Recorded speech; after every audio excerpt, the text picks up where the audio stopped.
We've decoded the intel from the First Order spy, and it confirms the worst. Somehow, Justis Mosqueda returned.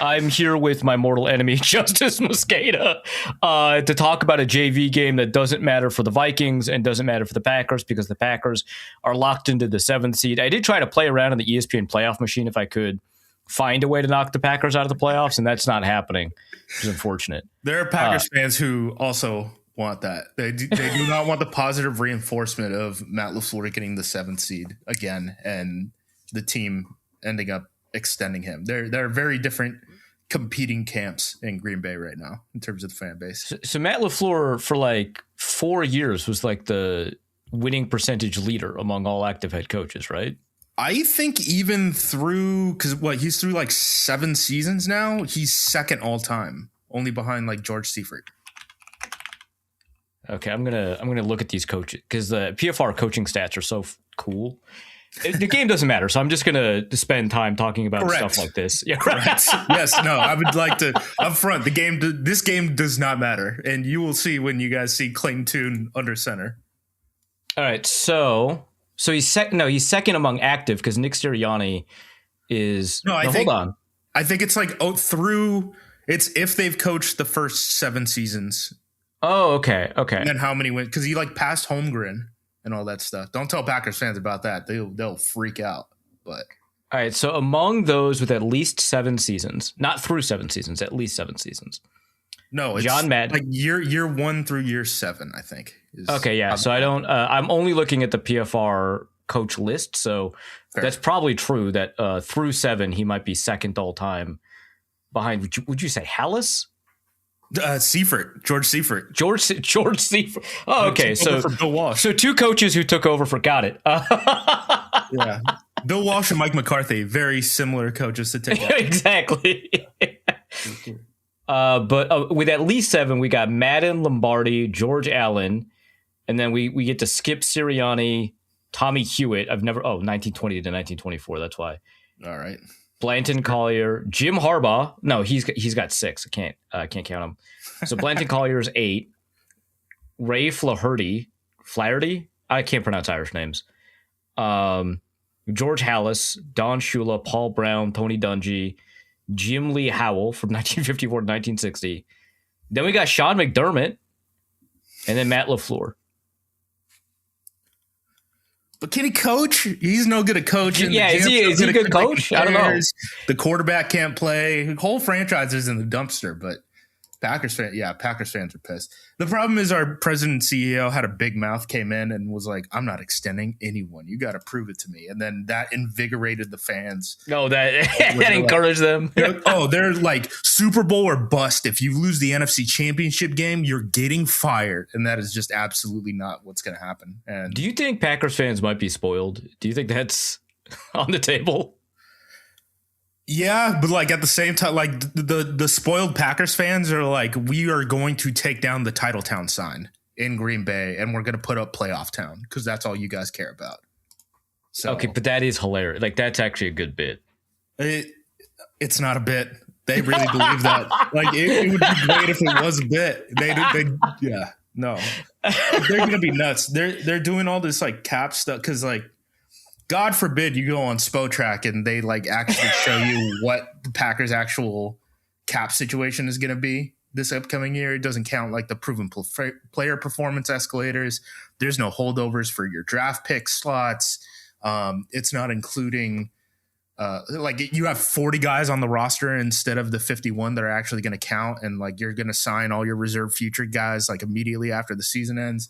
God forbid Spotrac it doesn't have the flexibility of like restructuring embedded in it.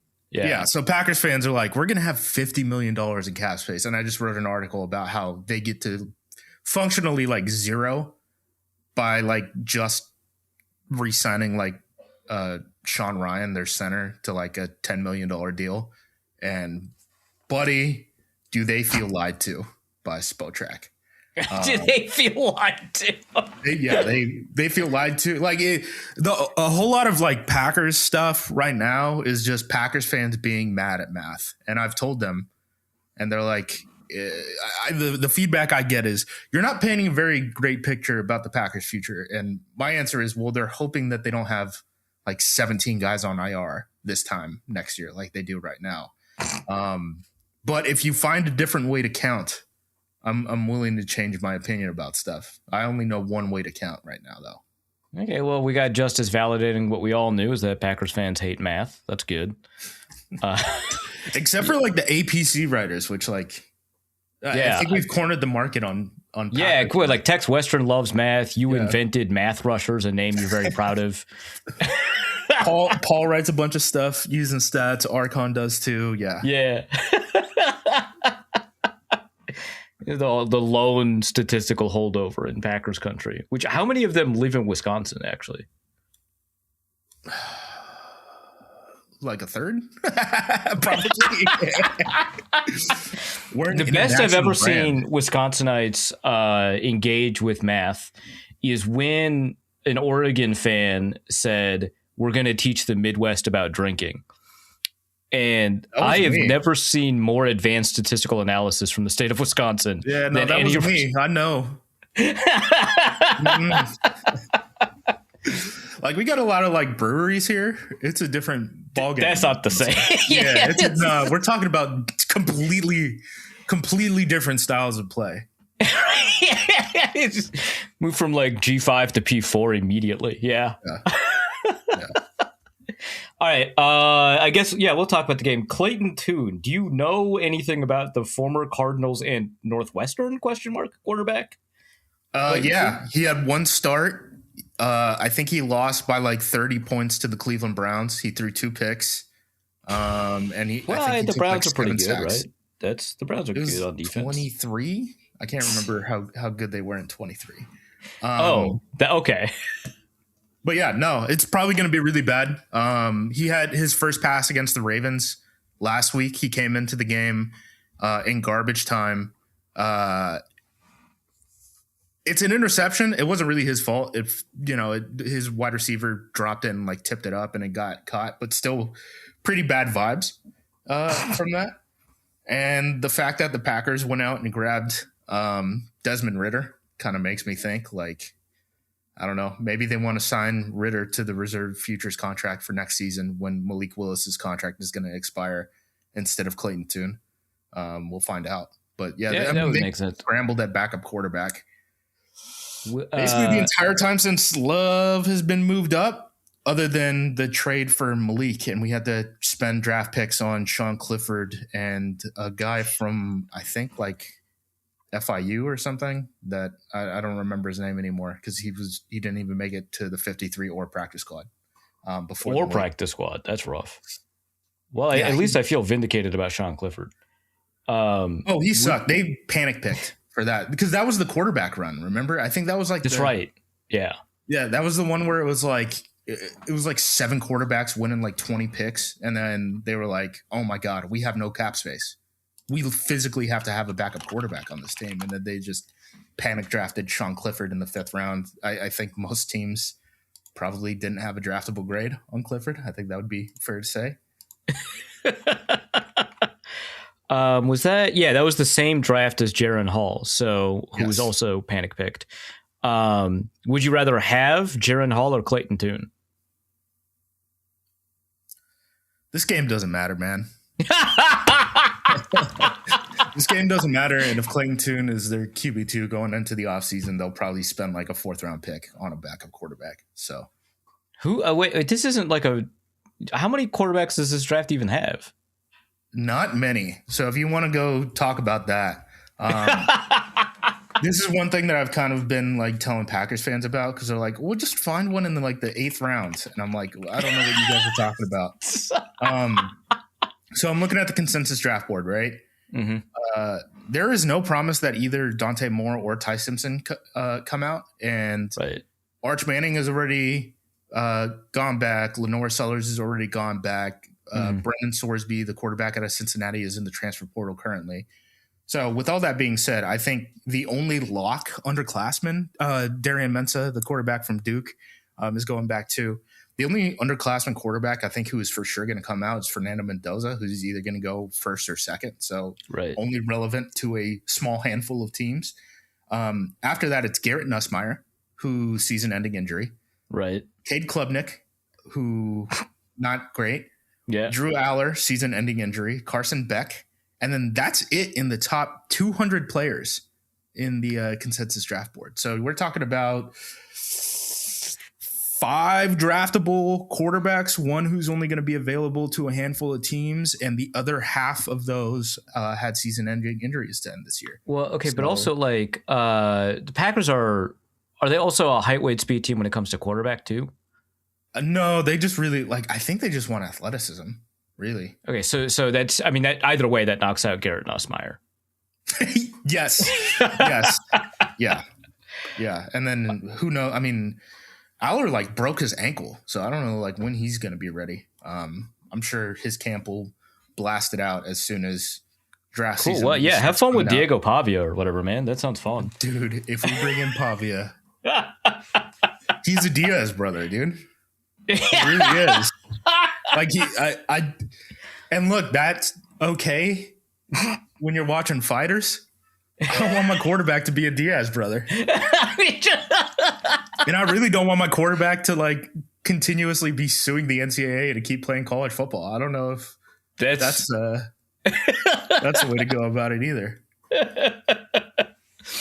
All right. So we've learned a lot about Clayton Tune just by talking about other people. Do you think he'll be extra motivated because the Vikings traded for Joshua Dobbs instead of him back in 23 or whatever? Buddy, this might be last stop, right? He wasn't brought back on his the Cardinals practice squad last cutdowns, right? So yeah, I think Tune is going to be motivated just to keep this thing going. Honestly, if you have a poor performance here, there's no promise that you'll be back on a reserve futures with Green Bay because they have Ritter on the practice squad now too, right? And then who knows if you get another shot. This might be last chance before UFL. Oh yeah, that's true. So Desmond Ritter has been on the Vikings practice squad. I want it at least twice. They left him in England. I know that. Does that mean do we think he knows enough of the offense that he's giving a scouting report to the Packers? What does that mean? No, I really don't think so. So much stuff is game planned in the NFL that I think all that stuff is pretty overrated. Honestly. Yeah, that's fair. Especially maybe in a different era when you had more hand signals and stuff like that, and you didn't have sideline to on field communications. That was a little different, but since the NFL's had the green dot, I don't know how much any of that matters. All right. So who at running back is going to be playing in the game? Are we going to see Josh Jacobs, or is it going to be Emmanuel Wilson, Chris Brooks? Ben Simmons, the running backs coach, said in the presser probably an hour before we recorded that no, I think his phrasing was, "We have bigger fish to fry," when they asked him if Josh Jacobs is going to play this week. I can't explain how this is going to be a preseason game, but with fewer players. So the whole roster is going to be backups if there's roster spots enough if they for can. backups. Yes, they can, if available. The other two guys on the 53 are Emmanuel Wilson and Chris Brooks. So they'll probably get looks. They have 2 guys on the practice squad right now, but again, they're limited. You only bring up 2 guys. The Packers have made, if my count is right, either 16 or 17 roster moves this week. But yeah, they have Pierre Strong, who is a South Dakota State grad. Yeah, I know. Rival I love that. of your most hated school. And then Damian Martinez, they signed him this week. He was the guy who he was expected to be a top 100 pick. And then he ran slow or something like that. Yeah, and then he just fell down the draft and then ended up on the Seahawks practice squad, and then they cut him, and then he's just kind of been out. But they signed him, and he's 21 years old. And this time last year, people thought he was going to be a 3rd-round pick. So I'm not going to. Yeah, he's got good vision, so I guess that makes sense. Yeah. At tight end, is it still going to be Luke Musgrave? They're gonna have to, yeah. So it's gonna. They did say like a couple of the starters are gonna have to play. It's gonna be Luke Musgrave and Josh Wiley who are like kind of sharing the starting role at this point. And then they're probably gonna bring up Drake Dabney from the practice squad to play in this game. I mean, the Packers tight end situation has just been chaos because obviously we had the Tucker Kraft ACL injury, right? Yeah. We had you guys picking up Ben Sims off of waivers when we try to get him back down onto the practice squad. Happens to the best of us. And then I think the week after that was the Kraft injury. So like if the timing wasn't perfect, we probably don't even get rid of Sims, right? Then John Fitzpatrick, who is our blocking tight end, blew out his Achilles, I think 2 weeks ago. So we've been in a real bad spot. And then they announced today McAllen Castles, one of their 2 practice squad tight ends, just got hurt and got put on like the practice squad injury list. So we're down 4 tight ends at some point during this season. We're very banged up. Pack IRs are back. That's great. Dog, we've used like 8 different nose tackles this year. It is not a good situation right now. Yeah, I'm looking at our lads. I see that you have Nazir Stackhouse too. Yeah, and they've like been actively trying to redshirt him, and then like they keep bringing in other guys, and then the other guys kind of suck. Like we had Quinn Bohanna for a while.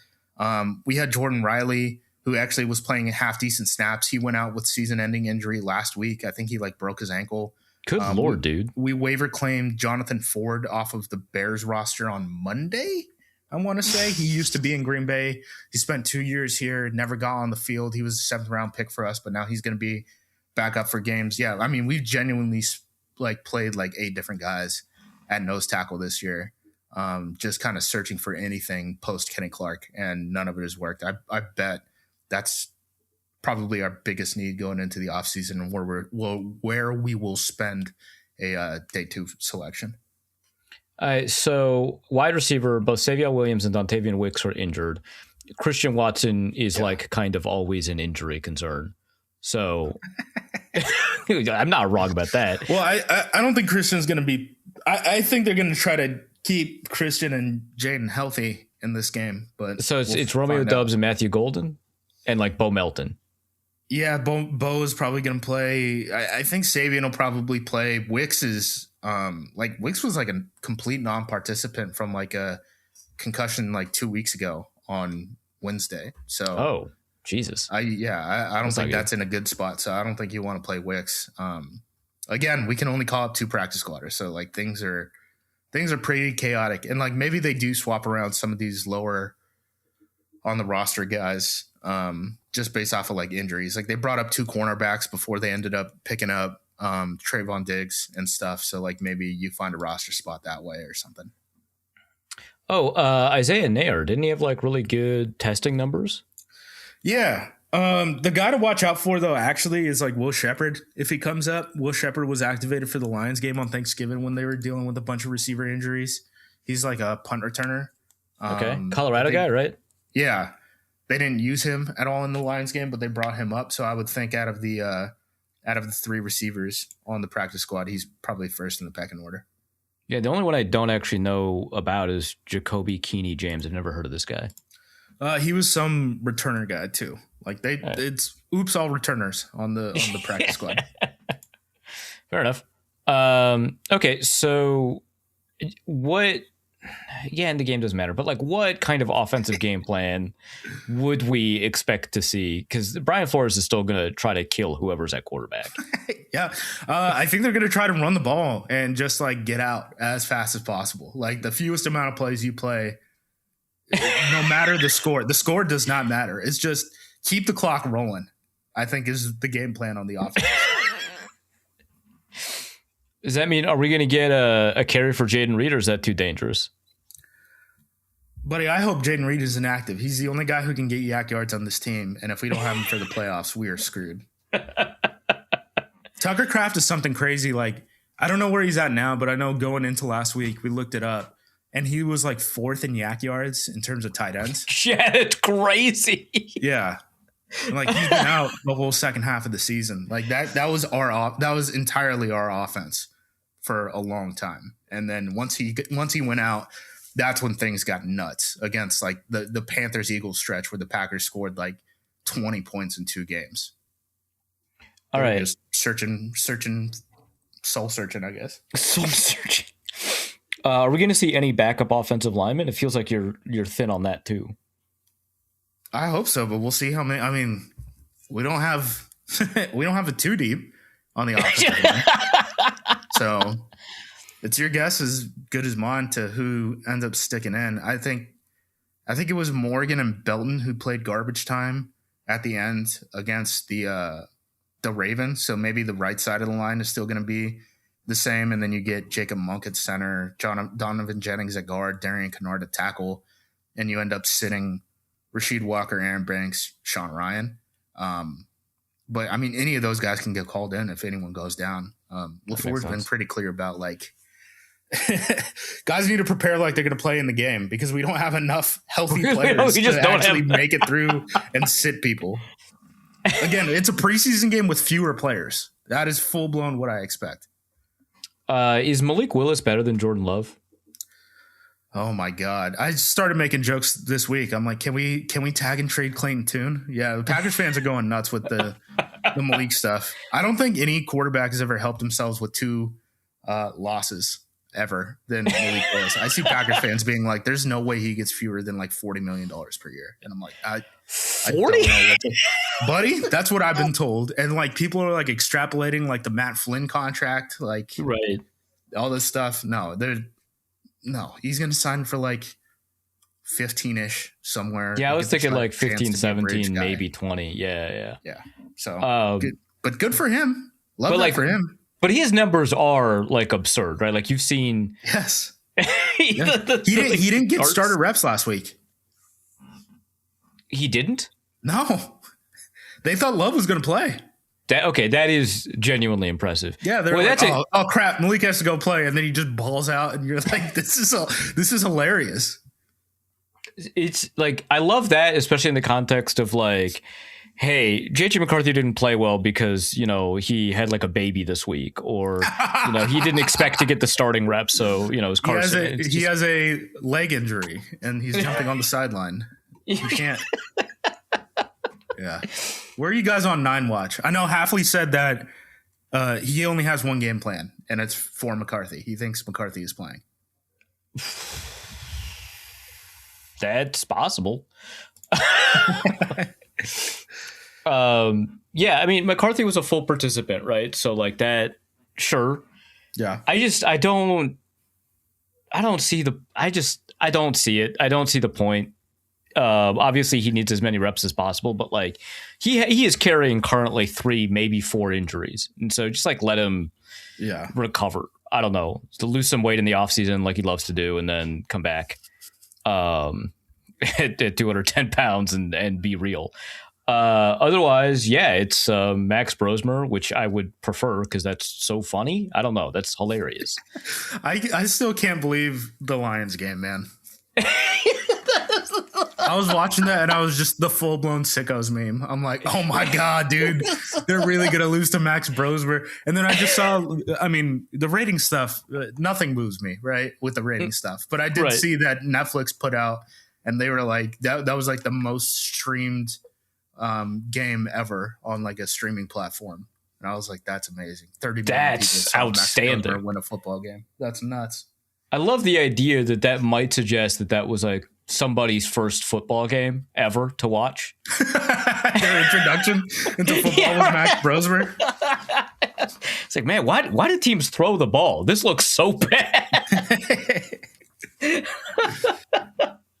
Yeah. So, okay, would you rather JJ McCarthy against the Packers, whatever defense, or Max Brosmer, knowing that the game doesn't matter? The game does not matter. Right, but like the point is that it might be funny to watch either of them, right? Like obviously the impact doesn't matter. So would it be funnier to see Max Brosmer maybe play better than McCarthy has, or worse, I don't know, or JJ McCarthy play and then we just kind of get a better, because like he's not played a real offense for the past 3-4 weeks, right? And so if he has to play a real offense and he looks bad, that's also funny to Packers fans, right? I guess I almost like my best case scenario is the Trojan horse is where he plays too well. Yeah, JJ McCarthy comes in, plays very well, and then you guys are fully committed to him next year. And then Wait, because that'd be 4 positive games in a row. Yeah, you guys go like 4-13 or whatever next season. It's either that or Max Brosmer comes in because Max Brosmer is under center. All they want to do is run the ball, and this game and the game ends fast. Yeah, an hour and a half, and we all go home and wonder why we spent our time doing this. Yeah, I did have a listener ask, like, "Hey, are NFL teams just allowed to forfeit?" Which I feel like that's pretty relevant. The television companies would not be very happy. No, they're not allowed to forfeit. But like, it's just the fact that it seems like both team fan bases might be asking that question. Yes. It kind of tells us a lot. Yeah. Morale has never been lower for an NFL game, I don't think. Like usually, like at least like when the Raiders play like the Giants, right? Like you're rooting against your team for draft position, which whatever. But right. But yeah, it doesn't. It's both. It's just two guys shrugging at each other, right? Just like, all right, I guess we're gonna delete 3 hours of our lives watching this crap. Totally. All right, let's talk for whatever it's worth about the Packers defense aside from the nose tackles, which we did do an aside on. The Packers have, from my understanding, 17 edge rushers. Correct. What? If you have 17, do you have one? Is the real question at this point. Yeah, they've already said like Colin Oliver, who like wasn't with the Packers in training camp because he was dealing with a hamstring injury, hasn't gotten into a game so far this year, started the year on PUP, like just barely came off of it. They were like, yes, we're going to do a Colin Oliver unboxing against the Vikings. And then Baron Sorrell, who was taken in the 4th round, around ahead of Oliver, was a healthy scratch recently. And they said that they're going to use him too. So I assume they're going to be benching a lot of these defensive ends in this game. All right, so I just looked up Colin Oliver on the consensus board. So he does exist. He was ranked 212, which is actually not that far from where he was. Is weird. So. Yeah. He had to play like linebacker his last year at Oklahoma State and then ended up getting he's 6'1". Yeah, of course. He's a little teeny tiny speedy edge rusher, which can be fun in very certain circumstances. But again, I've never seen this guy in a Packers uniform because he was hurt during all training camp. So unboxing opportunity for what speed rusher Colin Oliver can be. Sure, why not? Probably what better way to learn the most exciting thing about this entire game from a Packers perspective. What better way to learn how good your 5th round rookie is that you've never seen before than to put him up against Justin School? Yeah, why not? Again, this is a preseason game. He missed the preseason. He's getting it back at the end of the game. He's getting it back. All right, so are we going to see... Because there's so many edge rushers, it makes sense to just like not activate Rashawn Gary or Kingsley Enagbare or Lucas Van Ness. Are we going to see any of them? I mean, you can only healthy scratch 7 guys? Oh, that's true. Yeah. So I think that they have the roster numbers to be able to do that for sure. I don't know if they're actually gonna. Yeah, they won't have an inactive list large enough to do it. They'll have, they got the depth chart. I mean, they might have. Yeah, there's going to be a whole lot of like, maybe Lucas Van Ness is active, and it would take basically a plane crash to happen for him to like actually get on the field.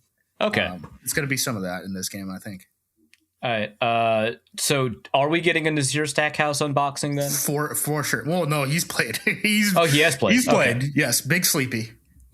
Jesus, what a name. Yes. Big Sleepy. He is going to be playing in this game. He's played before. They try to play him like 5 snaps a game throughout the year. A very stupid way to use a game day roster spot. And they don't even use him like in a situational spot. You would think that, hey, this guy is 330 pounds. Maybe you use him at the goal line. Maybe you use him in short yardage, and that's kind of it. No, they just used him when all the rest of the defensive tackles were gashed midway through like 15 play drives. And he's looked pretty poor doing it. But they seem to like the player. They seem to think that he has room to grow, and they actively tried to redshirt him. And then defensive tackles either keep getting hurt or keep stinking and sucking. And we just allowed 300 rushing yards to the Baltimore Ravens. So, yeah, Stackhouse is going to play. And so is Jonathan Ford, who he just picked up off of waivers this week. Warren Brinson was like was Stackhouse's teammate, right? Yeah, he's solid. At the beginning of the year, they were playing Stackhouse over Brinson, and then they quickly realized Brinson is in fact the better player than Stackhouse. Despite like weighing 20 pounds less. Yeah, but dude, he's 300 pounds. That's fine. Like Kobe Wooden is our nose tackle right now, and out of the draft, he came out like 270 something. He's definitely Jesus up Christ. now, but holy crap. Again, nose tackle. It's not, buddy. It's that 53rd pick or whatever we're gonna have in the upcoming draft. That use it on Dominic Orange, Big Citrus from Iowa State. Send Big it in right Citrus. Big Citrus and Big Sleepy. Yep, bring him in. You got brunch ready to go, buddy. Just keep adding 3 30-pounders until someone is good. Until one hits. Until one wants to hold his gap against Derrick Henry. Please. So not that it matters for this week, but like how big is the Micah Parsons loss? Screw you, man. You know the answer. No, I want you to say it. There's no bigger gap in the league between the number 1 and number 2 pressure player on a team than the Packers. Are you saying that, or did you do the math? Like you miserable enough to do the math? No, I'm miserable enough to do the math. Yeah. Rashawn Gary from a pressure rate. No one has fewer pressures than him on more pass rush attempts. I try to look historically for comparisons for this. There are only 2 historical comparisons. One of them is Malik Reed, who ended up starting 4 NFL games. Jesus. After that, like the Rashawn pass rushing production, there's never been like a bigger drop off ever. I think he's going to be a cap casualty at the end of the season. I think him. Was it like 2 years ago? He was like about to break out or something, and everyone was real excited about him. Oh, he was on a tear, and then he tore his ACL, and then he kind of slowed down a little bit, and then. Yeah, now he's like it's fallen off a cliff completely. I mean, they brought in Micah Parsons so that the Packers could have the best pass rushing duo in the NFL. And what they ended up doing was they brought in Micah Parsons and he replaced Rashawn Gary, and now they have another hole at defensive end, which is very clearly not part of the plan, especially when elsewhere on the defensive line you are playing 8 different type of nose tackles throughout the season. It's not been good. The defensive line is terrible. I know Packers fans throw their hands up and are like, cornerback. The defensive line is a much bigger problem than the cornerbacks right now. Linebackers fixed though, right? Quay Walker is fine, and Edge Cooper is great. They're perfectly fine. They get smoked in coverage, but a lot of that has to do with their assignments that they're playing. Mm-hmm. I will be interested in seeing like if they sit guys there, who they sort of like. Use. Do they have starters? Guys? Because what they have McDuffie. They have McDuffie who plays. He's their 3rd linebacker, and he's subbed in at Mike when Quay has been out. Tyrone Hopper's subbed in as the 3rd linebacker for a while, and he's had 2 really good preseasons in a row. And yeah, so limited sample size, but like he actually looks half decent. And I was a big like, why the hell did the team spend this pick on this guy? He doesn't look like he can play, and he's actually taken the step forward. A lot of the guys on the Packers defense haven't developed. The linebackers have actually taken steps forwards. I got to hand it to both the linebacker coaches over the last 2 years. Yeah, wasn't Quay Walker like ass 2 years ago? He was very bad. He was completely lost. The other thing too is that they have Nick Neiman, who's designated to return from the injured reserve. He's more of a special teams guy. I don't think he's. He's a combine guy, right? He had like a really great combine. Yeah, he's a freak athlete. No, he's genuinely a very good special teams player. Him, Aaron Mosby, Bo Melton, and Zane Anderson are like the guys who like actually play special teams well in Green Bay, other than like the starters when they make like Xavier McKinney play on kickoff team and stuff like that. But yeah, no. So like maybe he gets to play some defense. I don't expect too much from him. I am a little interested in seeing what Hopper looks like in like a more extended look, because there is a chance that Quay Walker just ends up hitting free agency. The Packers don't want to pay the $15 million per or whatever that he's going to get on the open market, and that, you know, maybe Tyrone Hopper or Isaiah McDuffie ends up stepping up as their 3rd linebacker next year. All right. Keyshawn Nixon, has he proved that he's a quarterback now? Buddy, didn't he have like a good play against the Ravens? Keyshawn for about a year and a half was like dead average in the NFL as a cornerback, which Packers fans absolutely hated because they just want the team. They want a Pat Surtain or I don't know. They were pretty happy with Sam Shields, man. Dude, they are not happy. They are not happy unless they have an all-pro at every position, and then the GM is bad if he can't do that. It's crazy. There was one person at APC in the comments who was talking, and they were like, Goot's kind of like, if you look at his track record, he's not actually that bad. And they were arguing about what expectations were. And someone says, okay, well, is it too much to ask for 2 Pro Bowlers per year? And holy crap, dude. Yes. What? Like that, dude. What? I don't know what to tell you. Like, dude, the expectations are so out of whack. Dude, your fan base needs to be cratered, dude. This is crazy.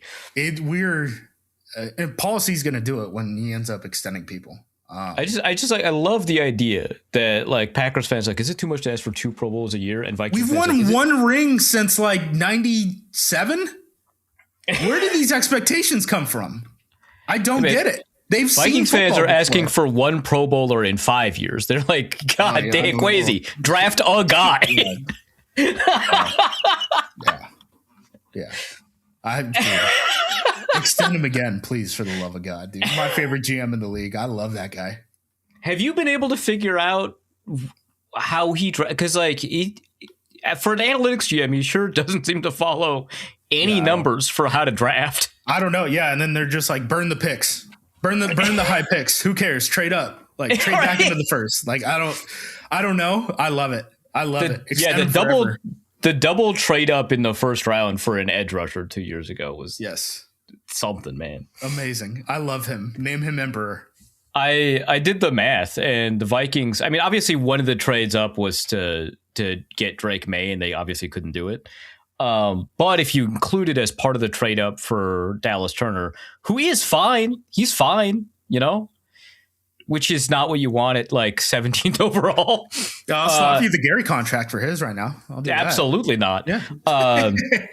But like if they essentially gave an excess value in the trade up from like 26 or whatever it was to 17. They gave up the 5th overall pick. Good God. Yeah, I ran the math 3 times because I was like, no way how is that possible? Yeah. How do you give up more than the pick is worth to get the pick? Anyway, Jared Verse looks pretty good. Yeah. He's better than I thought he was. Yeah, no, same here. I'm biased against power rushers though, so. Yeah, I kind of middled it on Verse. And then he's just gangbusters, blocking kicks and stuff. I'm like, okay. All right, why not? All right, Xavier McKinney, is he an all-pro this year, do we think?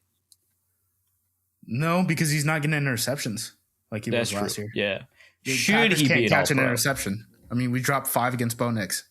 Still, that's so upsetting, man. Like, I don't like the Packers, obviously, but I like my takes way more. And one of my takes is that Bo Nix is bad. You can't be dropping picks against him, man.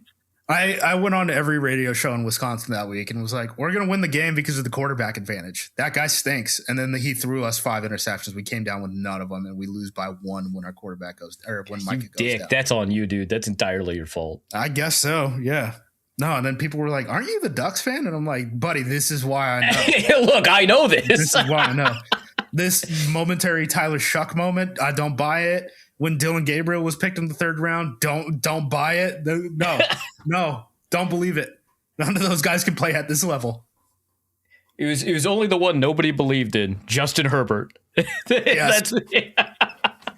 Who looked like a 1st round pick super early on and then just kind of never developed for him, which I'm willing to blame on Mari. But no, yeah, obviously. God, Justin Herbert with Dan Lanning, Jesus. Okay, Javon Bullard, safety turned cornerback, is actually, I guess, kind of good at corner now. We know that. Well, he plays the nickel, but he played the safety a lot in the Ravens game just because they were trying to stop the run, and they kind of like him in that role. I bet he ends up playing. They called up 2 again. We talked about this, I think, earlier. They brought up Jalen Simpson, who's like a hybrid safety cornerback. And then Jonathan Baldwin, who's a true safety from the practice squad this week. So they got reinforcements that way. I don't know where Simpson is going to end up playing. Again, he was another guy where they called him up against the Lions because short week, Thanksgiving, all that stuff, but he didn't end up playing in that game. Jonathan Baldwin was a safety in the preseason, though. Jalen Simpson, we brought him in mid-year. So unboxing there if he ends up getting on the field. We'll see. How excited are you for Trevon Diggs? I don't think that their plan is for him to be a starter. I think they brought him in to be depth just because we lost 2 cornerbacks that went on IR last game.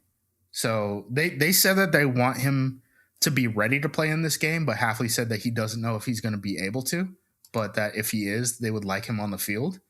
Okay, so this actually brings up a good question that you might have the answer to. So we talk a lot about how quickly it might take for a quarterback to learn a new offense, like they join a team halfway through the season. And obviously it depends on the quarterback, right? But like, one game or like 1 week is obviously not enough. 4 weeks probably is. Maybe the answer is somewhere in between. But defensively, there's a wide range of complexity among defenses across the NFL. Like if you were assigned to the Steelers defense halfway through the season, you could play tomorrow, right? Right. Yeah, like and I you're think playing maybe for like Gus Bradley or something. You're like, oh yeah, dude. Yeah, I play post safety. I play deep third. Yep, for sure. Yep, we're good. But if it was like Zimmer defense or maybe the Vance Joseph defense, it would take a lot longer. For the Hafley defense, like would Trevon Diggs know enough to just play this week? I don't know. Again, because like they probably won't come in with like a full install or anything like that for him. This year they've been pretty simple, honestly. But last year they were complex because they didn't have the pass rush and they had to play more games in terms of changing what the picture looks like pre-post snap. And I think that's probably what they're going to have to do in the playoffs. So this year they've been pretty simple. What I think really what they've done like the last 2 weeks and what I think they're going to have to do in the playoffs is be a lot more complex than they've been at any other point in the season. So that's where I'm like, doubt that he's going to go into whoever we play in the wild card round, either the Bears or Eagles, and be the starter. I think he's there to be like an emergency backup behind Keyshawn and Carrington Valentine. Dude, Ty Simpson just got benched, by the way. I don't know if benched. Yeah, QB3 in this draft class, I was told. All the talking heads said, "How dare you? Alabama has so much more talent than Indiana." Not really realizing Indiana is loaded by like Mark Cuban money that they're pissing left and right and bought quarterback 1. Like, grow up, guys. College football's changed a little bit. We're playing a different game now. That the little numbers on the helmets don't do anything for you anymore. You were Bama under Nick Saban. You're Alabama now. Yeah. Austin Mack might lead them to their first points all game midway through the third quarter. Good Lord, the takes out of Tuscaloosa, because they are not going to be happy with this. I think Indiana is going to win the tie. I mean, Oregon won earlier today. I think we're going to lose to Indiana again. Yeah, that team probably. Is good. People keep thinking it's like some cute story, and I'm like, dude, they backed up a Brinks truck to keep this team together, and then bought QB1, and they're spending money left and right. This isn't an accident. They're here now. How much? So Daniel Jeremiah is tweeting about how Kurt Signetti has proven that there are no excuses in college football and that you can immediately change the culture.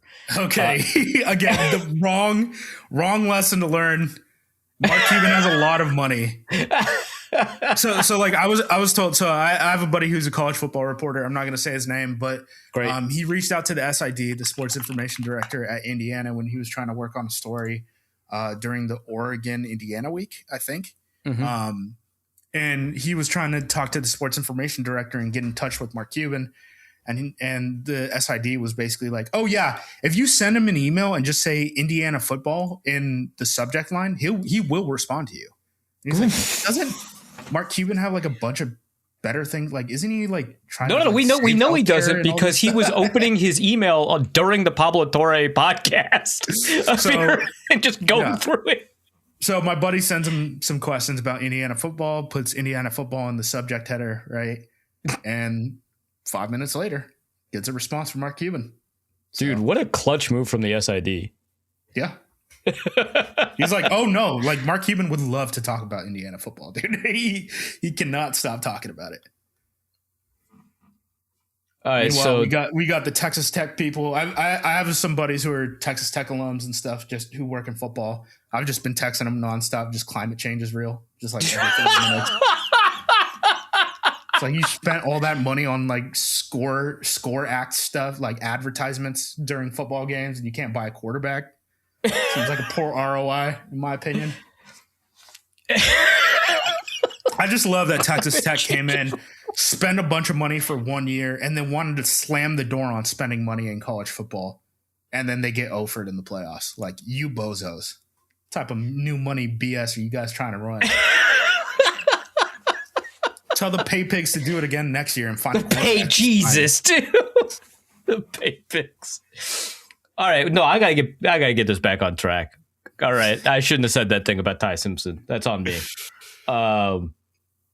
Special teams, man. Is Brandon McManus good? Question mark. He's been good when he's not hurt. Yeah, I mean, he dealt with the quad injury mid-season, and stuff was just absolutely chaotic. But yeah, I mean, he hasn't. I would have to look up when the last time he missed a kick. Guess I can do that now. He hasn't missed a kick since November 10th against the Eagles, and yeah, that was when he was all banged up. Right. So okay. Who's the punter? Do I know anything about him? Waylon. He's like he's Pro Bowl level. He's really good. Really? Yeah, he's awesome.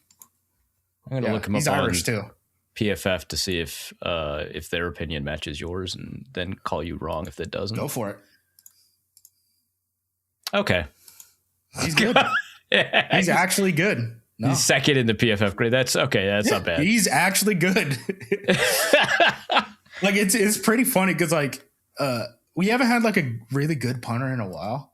And like even when guys go to like fans or anything go to training camp, and they're like, "Oh, dude, it just like sounds different coming off of his foot." And they're like, "Do fans that have been saying up that?" In the air, yeah. And they're like, "The ball hangs up in the air for so long." It's like, yeah, he's very good at his job. All right then. Doesn't really affect me because the game doesn't matter. But that's interesting. Neither of us are going to be able to say your Super Bowl after this game. Yeah, I know, right? That's what a tragedy. So is the second seed locked in, or the Packers? Do we know? No. So if the Bears win, it's Bears. If the Bears lose, Eagles lose, it's Bears. If Bears lose, Eagles win, it's Eagles. So it's like. And the Eagles are playing against Josh Johnson this week. So that's going to be an Eagles win, I would assume. So it really comes down to Bears Lions. And that game is basically a pick 'em at this point. I want Bears. The Packers fans are not beating the allegations. The turntables have completely turned for us in this one. This is our Super Bowl. Packers fans have no, illusion that we're going to win a Super Bowl or anything like that this season. Our entire goal, like the entire fan base, has just rallied around the idea of we're going to hell and we're taking the Bears with us. So we want to win the wild card game, and then after that, screw it, sit everyone, have it be a preseason game. Congrats to whoever we go against. We just want to beat the Bears. All right. So every year there's an NFC North team that is just legitimately fraudulent. Sometimes it's been the Vikings, sometimes it's been the Packers. This year it is the Bears, right? Like we know. I think it's kind of both of us, but really? Us because of injuries. Us because of injuries. Them because of turnovers. They can't play defense. They can't do it. They can't play defense. It's a turnover-dependent defense, and it's all close game bullshit, right? Yeah, for sure. Yeah. And like us, like last week was the first time that we lost by more than a score all season. Like it's all been... Like all of our losses are just like brutal punches in the groin, where it's like, oh my God, we have the injured kicker, and of course he missed. Or like, why did we have our 13th offensive lineman playing field goal protection in this game while our starters are on the sideline, and he's the guy who gives up the leaky coverage against the Cowboys, and now we end up with a tie in a shootout. Like it's all stuff like that until the Ravens game when we just decided we have no interest in bringing Derrick Henry down. That was like Derrick Henry's best game of the year. Dude, they had 300 rushing yards on us. Like genuinely, like I do not think I've seen a worse like effort assignment football, just like even just pretending that you have any interest in wanting to stop the run in any Packers game I've ever seen than last week. That was crazy. I'm glad that happened to you, man. That's so good. Steelers fans were more mad than anyone else because we we locked in our spot and then the Steelers were like, oh crap, we're gonna have to play. That's right. Yeah, that's right. Does it feel stupid that the Vikings have had the worst quarterback play outside of Cleveland all season and you're half a win apart maybe by the end?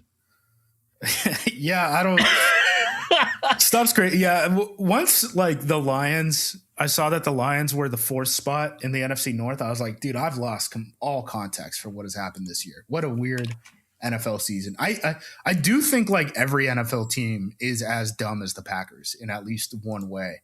I just don't bet on my dumb team being able to put 4 games together and go on a Super Bowl run. Okay, no, I get that. I think, okay, I was trying to figure out, because like Luke Braun has this stat that by like EPA per play, the Vikings offense this year is like the worst since the year 2000, which that doesn't sound correct, but it does sound funny, right? So yeah. All right, okay, now I want it by season, not by game. Here we go. I love having this True Media thing. Okay, not the worst, but okay, they're top 20 or bottom 20, I suppose. Top 20, hang the banner. Hang the banner. Yeah, no, I believe JJ McCarthy and Max Brosmer and Carson Wentz have put up a terrible performance for your offense. You don't have to Carson Wentz brought up the average so much. That's very sad. I still like, dude, when he was dying on the field. Yeah, when they sacrificed him against the Chargers. Yeah, dude, I've never. Like, I felt pathetic for watching it. I was going to say, like, I don't think I've ever seen anything so pathetic, but that's not the feeling. This is a guy who rewatched the Pro Bowl to grade it. That's just for context for the listeners. It was a long time ago. But yes. Yeah, that Carson Wentz game was just brutal. Yeah, man. My take was that they should have put Max Brosmer out there for 2 reasons. One, to maybe have Carson Wentz be allowed to play for 2 more games instead of just 1, which is a benefit, unfortunately. And then 2, to like shut up all the people who wanted Max Brosmer. People were so convinced that Max Brosmer was like the best quarterback on the roster. Backup quarterbacks, baby. Backup quarterbacks. We're dealing with it too. I can't wait till Toontown, dude. When Toontown starts up after this game. Dude, you got like so many nicknames like locked and loaded for this guy, right? Because if he plays like really weird, you could just call him Looney Tunes, right? Oh yeah. This is great. We're in for it. Again, this is such a stupid game. Why are we wasting an hour talking about this? Yeah, because the TV contracts. Of course. Oh yeah. All right, man. I never encourage people to harass or dox our guests except for Justis Mosqueda. Where can people find you in order to harass you? If it's the wild card game, find me at Jerry's in North Portland. It's a joint Packers and Bears bar. Why? What? Yeah. So the owner is a Bears fan from Illinois, and the wife is a Packers fan from Wisconsin. And I heard it gets very rowdy. I just learned about this like a week ago. I was going to go for the Monday night game or Sunday night game against the Niners to troll people. But then the Packers decided to lay an egg the day before. So I was like, not good timing. But wild card game. I can't show up. Yeah. If you want a chance to, hit me with the poker, catch me at Jerry's in North Portland. Outside of that, I'll be writing at acmepackingcompany.com. We'll have more information about like the injury report and who's going to be in, who's going to be out, all that stuff. That's true. If that matters to you, brother, call the number. Do not put money on this game. There is help out there, dude. Yeah, don't put money on this game. Call the number. Justice has open DMs at Jumosq, JUMOSQ on Twitter. Twitter doesn't moderate anymore, so send him whatever DM you want. Thanks for coming on, man. Yeah. Yes, sir. Love it. Norse Code is the largest and only division of Norse Code LLC. You can find Norse Code on the Daily Norseman, SB Nation's Vikings blog at dailynorseman.com. You can also find it on iTunes, Apple Podcasts, Stitcher, Spotify, Google Play, and wherever fine podcasts are aggregated. Our Vikings blogger extraordinaire and generally useful human is Arif of... and he can be found on Twitter at ArifNFL. I am your producer and host, and my name is James Pagashnik. You can find me at the show's official Twitter feed at NorseCodeDN or at my personal account at BigMono. If you'd like to donate a few bucks to the show, you can do so in a couple of different ways. You can go to patreon.com/NorseCode and donate there. For $3.50 a month, you get bonus material and more. You can also go to paypal.me/NorseCode for a one-time donation, or you can go to norsecode.threadless.com and pick up some Norse Code merch. Any questions or comments that cannot fit in a tweet can be sent to norsecodepodcast@gmail.com. On behalf of the Norse Code staff, we thank you so much for listening. Our formula is this. Hey, all things are possible through the power of Ben DiNucci.